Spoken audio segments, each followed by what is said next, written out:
So, ngayon, ito na.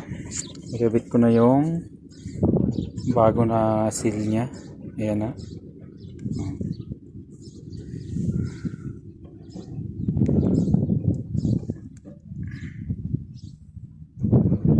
Bagong seal. Ikabit ko na siya.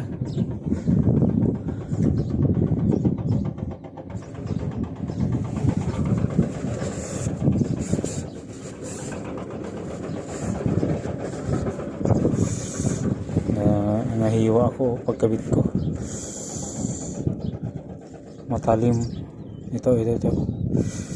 Matalas. Kaya nahiwa. So, nandito sa kabila, ganun na rin. Yan na. Nakabit ko na rin. Yan po.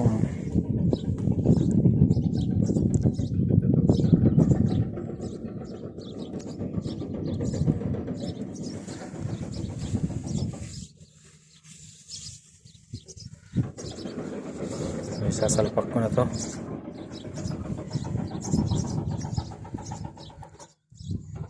Babalik ko na yan doon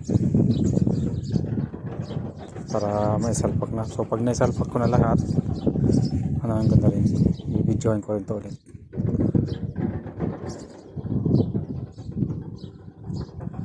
So yan ang itsura niyan. So yung nandun saka yung dito, maglalapat yan dyan, maglalapat lang siya dyan kasi ito hindi to ganyan siya, naka-steady siya dyan, tapos yung doon iikot yun.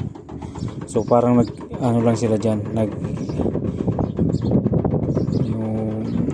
siya ang magbibigil ng langis, nakadikit lang yan dyan. So ikot yan, pag ikot nito, kasi ito iikot to kasama yon. Ito man yung sa final drive. Ito ang iikot. Ito naka-steady dito. Yan lang. Kaya nga may bearing yan dyan.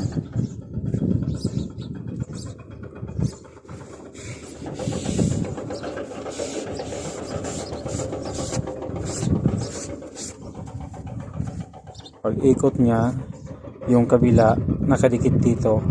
So hindi magtatagas yung langis kasi ito mapipress pa to, ihigpit pa yan.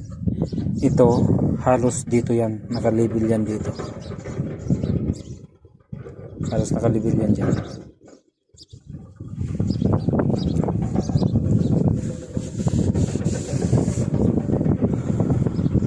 So ano yan, dikit na dikit yan dyan, press na press yan.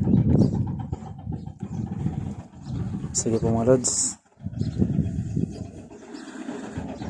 ay tawagin ko na yung loader operator, tapos lalagyan ko dito ng belt na malaking belt para safety.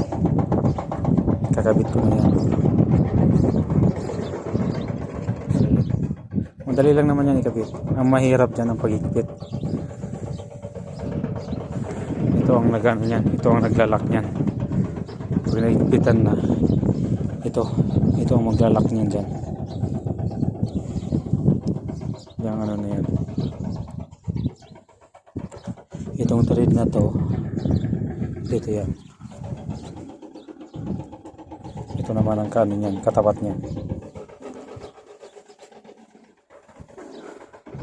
So sige po mga lods, kay ano na, anayin ko yung loader operator, sabihan ko na puntahin ko dito para buhatin yan, may salpak ko na ng madahan-dahan na yan. Ang dami pang gagawin dito, ang dami pang ikakabit. Ito ang mga mahirap dito mga ikabit, pero kaya yan, kuha yan sa ano, dahan-dahan lang yan. Sige po mga lods, ingat, salamat sa panonood guys.